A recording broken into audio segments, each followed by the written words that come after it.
22 വയസ്സ് പ്രായമുള്ള ഒരു പയ്യൻ ബൈക്കിലൂടെ വന്ന് കാഷ്വാലിറ്റിന്റെ മുന്നിലേക്ക് നിൽക്കുന്നു. നിന്നിട്ട് ആ മനുഷ്യൻ പറയുന്നു, എനിക്ക് നെഞ്ചുവേദനയാണ്. ഡോക്ടറുടെ മുമ്പിൽ നിന്ന് ECG മറ്റുള്ള സംവിധാനങ്ങളും എടുക്കാൻ വേണ്ടി നമ്മുടെ കട്ടിലേക്ക് കിടക്കാൻ വേണ്ടി ഡോക്ടർ പറയുന്നതിൻ്റെ 2 അടി വെച്ചപ്പോഴേക്കും ആ മനുഷ്യൻ നിലത്ത് വീഴുകയാണ്. വയസ്സ് 22, മരണപ്പെടുകയാണ്. അഹങ്കരിക്കാൻ ഒന്നുമില്ല മക്കള്. നമ്മുടെ ജീവിതത്തിൽ നമ്മൾ അഹങ്കരിക്കുമ്പോൾ നാം ഒക്കെ മനസ്സിലാക്കണം, ഹാർട്ട് അറ്റാക്ക് എന്ന് പറഞ്ഞൊരു അസുഖം നമ്മളൊക്കെ കാണുന്നുണ്ട്. എന്താണ് ഹാർട്ട് അറ്റാക്ക്? ഉസ്താദുമാരെ ഇരുത്തിക്കൊണ്ട് എനിക്ക് കൂടുതൽ പറയാൻ പ്രയാസമുണ്ട്. എന്നിരുന്നാൽ ഏതാനും 1-2 വിഷയങ്ങൾ പറഞ്ഞ് ഞാൻ എൻ്റെ വാക്കുകൾ നിർത്തും. ഞാൻ മഞ്ചേരി മെഡിക്കൽ കോളേജിലെ ഹാർട്ട് അറ്റാക്ക് എന്ന് പറഞ്ഞ വിഷയവുമായി ബന്ധപ്പെട്ട് എനിക്ക് പഠിക്കേണ്ടതുള്ളത് കൊണ്ട് മഞ്ചേരിയിൽ പോസ്റ്റ്മോർട്ടം ചെയ്യുന്ന ഡോക്ടറോട് പറഞ്ഞു, എനിക്ക് ഹാർട്ട് അറ്റാക്കായ ആളുകളെ ഒന്ന് എന്താണത് സംഭവിക്കുന്നതെന്ന് എനിക്കൊന്ന് കാണണം. അപ്പോൾ ഡോക്ടറിനോട് ചോദിച്ചു, അല്ല അതിപ്പോൾ നാളെ പോസ്റ്റ്മോർട്ടം ഉണ്ടോ ചോദിച്ചു.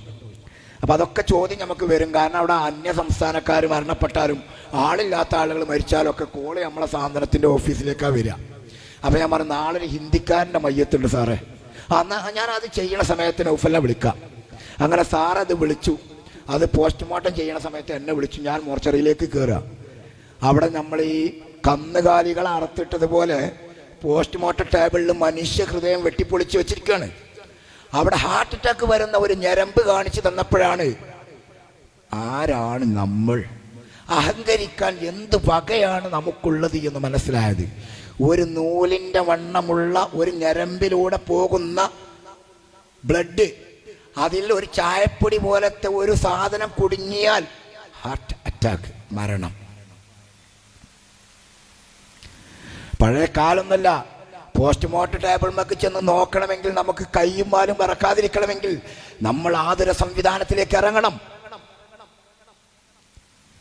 ആദ്യകാലത്ത് പോസ്റ്റ്മോർട്ടം ചെയ്തതിൻ്റെ ഒരു അവസ്ഥ എന്തായിരുന്നു? അല്ലാഹു സുബ്ഹാനഹു വ തആല അത്തരം മാരകമായ പോസ്റ്റ്മോർട്ടം ചെയ്യുന്ന രൂപത്തിലുള്ള ഒരു അസുഖവും തന്നെ നമ്മളെ ആരെയും പരീക്ഷിക്കാതിരിക്കട്ടെ. വളരെ സിമ്പിളായിട്ടാണ് ഇപ്പോൾ. പഴയ കാലത്ത് പോസ്റ്റ്മോർട്ടം ചെയ്യുന്ന ടേബിളിൻ്റെ അവസ്ഥ എന്താണ്? ഈ 2 ഭാഗത്ത്, മനുഷ്യൻ്റെ ഈ 2 ഭാഗത്ത് അടിച്ചാൽ ഈ 2 ഭാഗം ഓപ്പൺ പ്ലേസ്. പിന്നെ അവിടുന്ന് അങ്ങോട്ട് നമ്മുടെ ഉളി വെച്ചിട്ട് കട്ട് ചെയ്യുന്ന ഒരു സംവിധാനത്തിൽ പോസ്റ്റ്മോർട്ടം മാറിയിരുന്നു. ഇപ്പം ന്യൂ ജനറേഷൻ ട്രെൻഡിലേക്ക് മാറി. ന്യൂ ജനറേഷനിലേക്ക് മാറിയപ്പോൾ നമ്മളൊക്കെ കരുതി മനുഷ്യരുടെ വേഷവിധാനത്തിൽ മാത്രമാണോ മാറിയത്? അല്ലട്ടോ, എല്ലാ വിഷയത്തിലും മാറിയിട്ടുണ്ട്. ഇപ്പം പോസ്റ്റ്മോർട്ടം ചെയ്യാൻ വേണ്ടിയിട്ട് നമ്മളവിടെ ചെന്ന് കഴിഞ്ഞാൽ വളരെ സിമ്പിളാണ്. 2 ശബ്ദമേ കേൾക്കുള്ളൂ. ഒന്ന് എന്നൊരു സൗണ്ട്. നമ്മളെ കട്ടറുണ്ട്, നമ്മളെ ടൈൽസൊക്കെ കട്ട് ചെയ്യുന്ന കട്ടർ, ഡിവാൾട്ടിൻ്റെ ഒരു സാധനമാണ്. ഈ ചെവിൻ്റെ ഇവിടുന്ന് ഈ ചെവിൻ്റെ ഇവിടേക്കും അങ്ങനെ പിടിക്കും. ഇത് ഓപ്പൺ. രണ്ടാമത്തൊന്ന് പോണത് ഈ കുറ്റിക്ക് നിന്ന് നമ്മുടെ ഗുഹ്യസ്ഥാനം വരെ പൊളിച്ചു വെച്ചു. ഇതാണ് പോസ്റ്റ്മോർട്ടം. ഇത്തരം പോസ്റ്റ്മോർട്ടം ചെയ്ത മയ്യത്തുകൾ നമുക്ക് കുളിപ്പിക്കേണ്ടി വരികയാണ്. അതിന് നമ്മൾ എല്ലാവരും ഇങ്ങനെ പഠിപ്പിച്ചു കൊടുക്കാൻ പറ്റും. എല്ലാ ആളുകളും സേവനം ചെയ്യാൻ വേണ്ടി ഇറങ്ങുമ്പോഴല്ലേ പഠിപ്പിക്കാൻ പറ്റുള്ളൂ. അല്ല നാട്ടിലൊന്ന് പഠിപ്പിക്കാൻ പറ്റുമോ? നമ്മൾ മനസ്സിലാക്കേണ്ടതുണ്ട്. നമ്മുടെ ഉമ്മയെപ്പോലെ, നമ്മുടെ ഉപ്പയെപ്പോലെ ഒരാൾ ഇതുപോലെ പോസ്റ്റ്മോർട്ടം ചെയ്ത് വരുമ്പോൾ മറ്റൊരാൾ കുളിപ്പിക്കാൻ കയറുന്നതിലുപരി നമ്മുടെ ആൺകുട്ടികളായാലും നമ്മുടെ പെൺകുട്ടികളായാലും അതിന് പ്രാപ്തരാവുക എന്ന ഒരു ലക്ഷ്യം, അത് ഓരോ നാടിനും ആവശ്യമാണ്. വാപ്പ മരിച്ചാൽ മക്കൾ കുളിപ്പിക്കണം. ആ ഒരു കർത്തവ്യം ചെയ്യണമെങ്കിൽ നമ്മൾ അതിനുള്ളൊരു ബൈഹാർട്ടായിരിക്കണം. അതിന് നമ്മുടെ വീട്ടിലെ ആൺകുട്ടികളെങ്കിലും പ്രാപ്തരായി കഴിഞ്ഞാൽ നമ്മുടെ ഉമ്മമാർക്ക് അത് പറഞ്ഞു കൊടുക്കാൻ പറ്റും. ഞാൻ എൻ്റെ ജീവിതത്തിൽ ഒരുപാട് അനുഭവങ്ങൾ അനുഭവിച്ച ഒരാളാണ്. സാന്ത്വന മേഖലയിലേക്ക് കയറി വന്ന എനിക്ക് നിങ്ങളോടൊക്കെ പറയാനുള്ളത്, നമ്മുടെ ജീവിതത്തിൽ സാന്ത്വനം കൊണ്ട് എന്ത് കിട്ടും എന്ന് നമ്മൾ ആലോചിക്കുന്നുണ്ടെങ്കിൽ ഞാൻ പറയുന്നു, ദുനിയാവിലും കിട്ടും ആഖിറത്തിലും കിട്ടും എന്നുള്ളതിന് യാതൊരു തർക്കവുമില്ല എന്ന് ഒരേ സ്വരത്തിൽ എനിക്ക് പറയാൻ കഴിയും.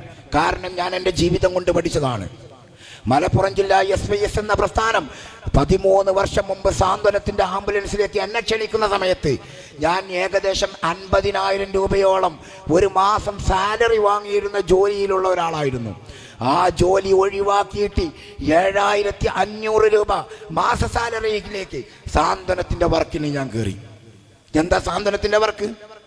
സാധാരണ 50,000 രൂപയോ ജോലിയുള്ള എനിക്ക് രാവിലെ 8 മണിക്ക് ഡ്യൂട്ടിക്കിറങ്ങിയാൽ 3 മണിയാകുമ്പോൾ എൻ്റെ വീട്ടിൽ വന്ന് എൻ്റെ മക്കളോടുകൂടെ, എൻ്റെ ഭാര്യയോടുകൂടെ, എൻ്റെ ഉമ്മയോടുകൂടെ, എൻ്റെ ഉപ്പയോടുകൂടെ, എൻ്റെ നാട്ടുകാരോടുകൂടെ എനിക്ക് ജീവിക്കാമായിരുന്നു, ഉറങ്ങാമായിരുന്നു.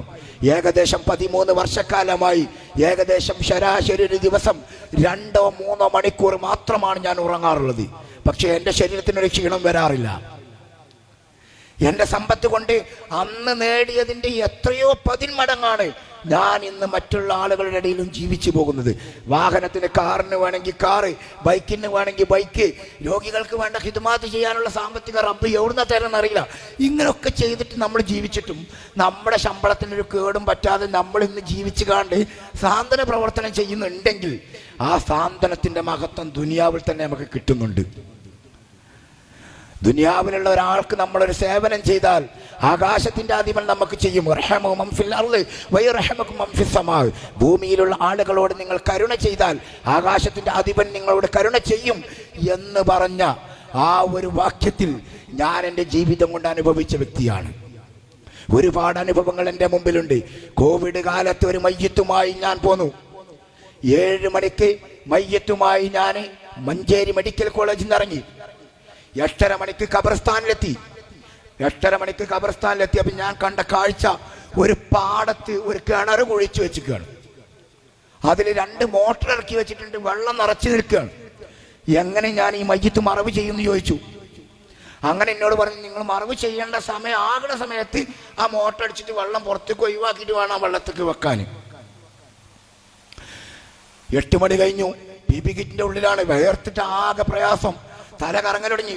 9 മണി കഴിഞ്ഞു, 10 മണി കഴിഞ്ഞു, വെള്ളം അടിച്ച് തീരുന്നില്ല.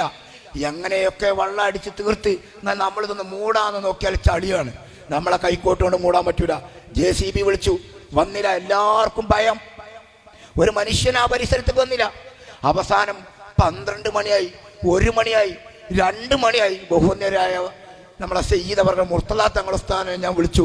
ഞങ്ങളുടെ സ്ഥലം വെള്ളം വേണം കുടിക്കാൻ. ഒരു മനുഷ്യന്മാർ ഈ ഭാഗത്തേക്ക് വരുന്നില്ല. ഞാൻ ഒരു തുള്ളി വെള്ളം കൊടുന്നുതരുമോ? ഞങ്ങൾ 8 പേരുണ്ടെന്ന് പറഞ്ഞു.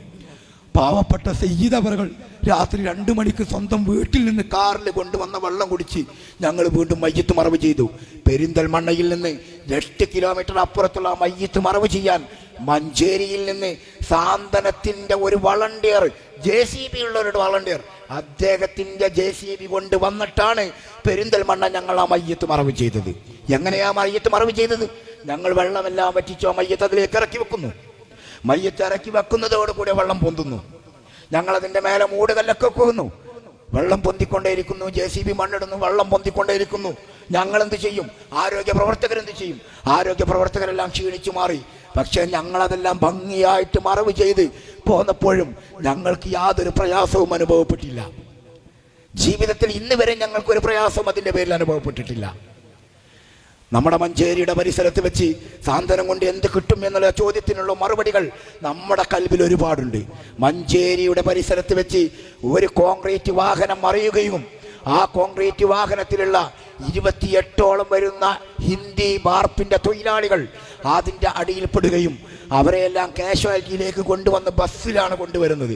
അഥവാ കോഴിക്കോട് റോഡിലോടുന്ന ബസ്, അതിലുള്ള ആളുകളെല്ലാം ഇറക്കി മാറ്റിയിട്ട് ആ ബസ്സിലേക്ക് ഈ രോഗികളെ മുഴുവൻ വലിച്ചു കയറ്റി മഞ്ചേരി മെഡിക്കൽ കോളേജിന്റെ കാഷ്വാലിറ്റിയിൽ വന്നപ്പോൾ ആരുമില്ലാത്ത സമയം എത്രയോ ആളുകൾ വന്ന് കിടക്കുന്നു.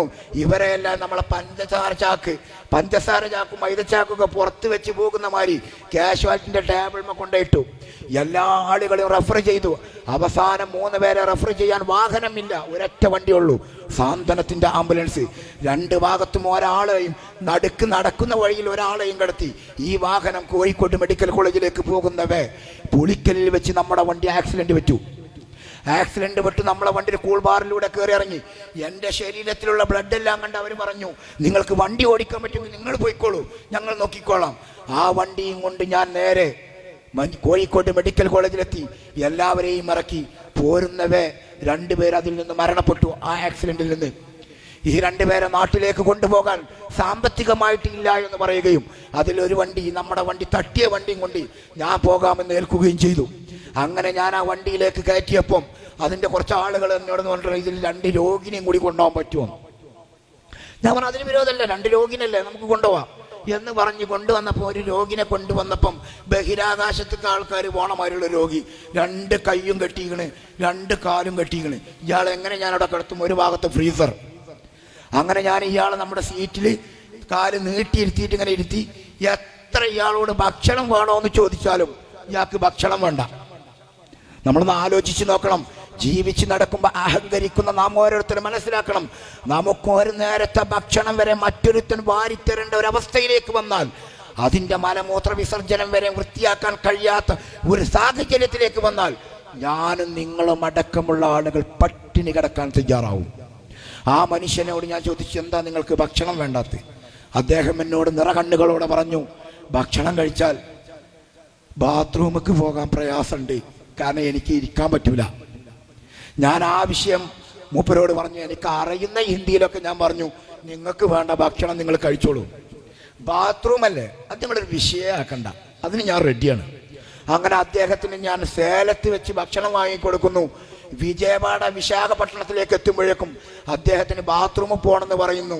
ആ സമയത്ത് എന്താ, അപ്പം ഞാനൊരു വിഷയം പറഞ്ഞെങ്കിലും ആ സമയത്ത് എന്ത് ചെയ്യണമെന്ന് അറിയാതെ ഞാൻ വണ്ടിയിലേക്ക് കയറിയപ്പോൾ അപ്പൻ്റെ മനസ്സിലൊരു ആലോചന. സാന്ത്വനത്തിന് ഇറങ്ങുമ്പോൾ അങ്ങനെ പെട്ടെന്ന് ആലോചന കിട്ടും.